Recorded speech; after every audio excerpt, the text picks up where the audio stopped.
Israel and Hamas both claim victory as ceasefire holds. Israel and Hamas both claimed victory on Friday after their forces ended 11 days of fighting, but humanitarian officials warned that the damage to Gaza would take years to rebuild. After working behind the scenes for days to reach a truce, the White House said Washington had received assurances from the relevant parties that they were committed to the ceasefire. As Palestinians and Israelis began to assess the scale of the damage, one Gazan said his neighborhood looked as if it had been hit by a tsunami. How can the world call itself civilized? Abu Ali asked, standing next to the rubble of a 14-story tower block. Palestinian officials put the reconstruction costs at tens of millions of dollars, while economists said the fighting could curb Israel's economic recovery from the COVID-19 pandemic. 5 more bodies were pulled from Gaza's rubble, taking the death toll to 248, including 66 children, with more than 1,900 wounded. The Israeli military said an Israeli soldier had been killed as well as 12 civilians, including 2 children. Hundreds were treated for injuries after rocket salvos caused panic and sent people as far away as Tel Aviv rushing into shelters. World Health Organization spokeswoman Margaret Harris said Gaza's health facilities were in danger of being overwhelmed by the thousands of injuries. She called for immediate access into the Gaza Strip for health supplies and personnel. The real challenges are the closures, she told a virtual UN briefing. Gaza has for years been subjected to an Israeli blockade that restricts the passage of people and goods, as well as restrictions by Egypt.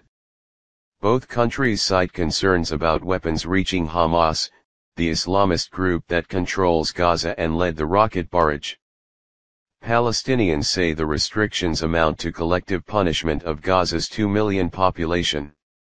Fabrizio Carboni, regional director of the International Committee of the Red Cross, echoed WHO's call for urgent medical supplies, adding, "It will take years to rebuild, and even more to rebuild the fractured lives." U.S. President Joe Biden said on Thursday that aid would be sent quickly to Gaza, but coordinated with the Palestinian Authority, Hamas's Western-backed rival in the occupied West Bank, in a manner that does not permit Hamas to simply restock its military arsenal. Dueling leaders.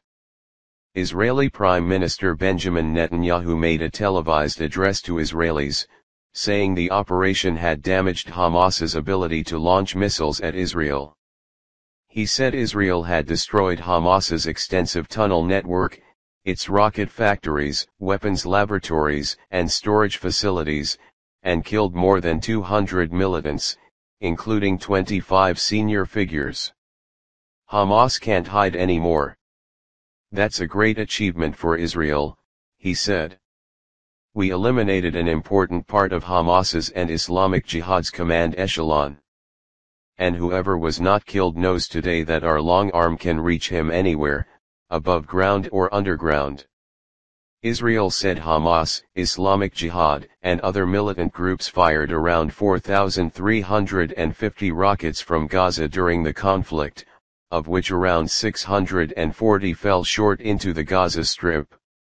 The Israeli military said that 90% of those that crossed the border had been intercepted by the Iron Dome missile defense system. Iran, which does not recognize Israel but supports Hamas and says it has transformed the Palestinian fighters' arsenal, said they had won a historic victory over Israel. The Iranian Revolutionary Guards warned Israel to expect deadly blows.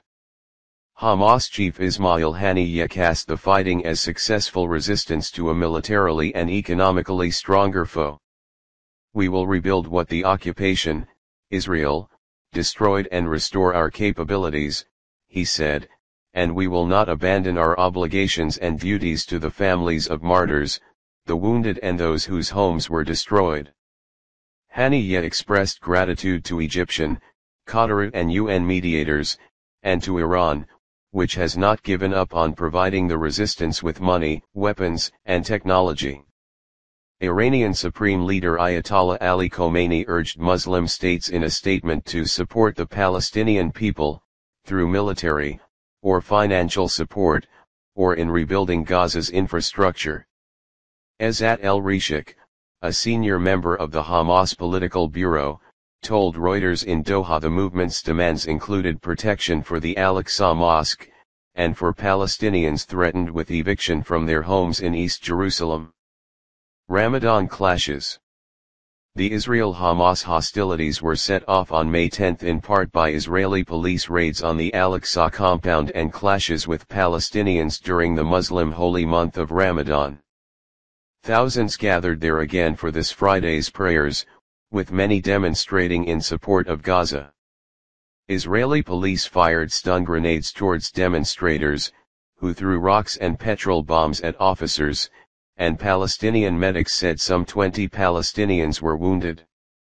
The confrontations died down within about an hour, with Israeli police pulling back to the compound's gates. Civilians on both sides of the Gaza border were skeptical about the chances for peace. What is truce? What does it mean? Said Samira Abdullah Nasser, a mother of 11 children sitting near the wreckage of a building near Beit Hanoun in the north of the Gaza Strip.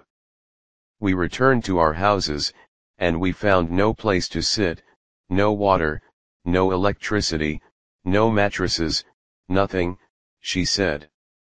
In a cafe in the Israeli port city of Ashdod, north of Gaza, student Dan Kiri, 25, said Israel should continue attacking Hamas until it collapsed. It's only a matter of time until the next operation in Gaza, he said. The truce, mediated by Egypt, appeared to be part of a two-stage deal, with Cairo sending security delegations to Tel Aviv and the Palestinian territories to agree on measures to maintain stability. White House spokesman Jen Psaki said that our engagement with the leader of Egypt was a key part of that discussion and a key part of bringing an end to the conflict, given their important relationship with Hamas. Biden on Thursday made his first call to Egyptian President Abdel Fattah al-Sisi as president. The biggest obstacle to securing a deal was concern from Israel and Hamas about the public reactions from their own side, and their opponents, if they accepted a ceasefire, two Egyptian security sources said. In our negotiations with the two parties, we depended on the need for each of them to see the scale of the damage done to civilians, and we charged each party with its criminal and international liabilities towards civilians, one of the sources said.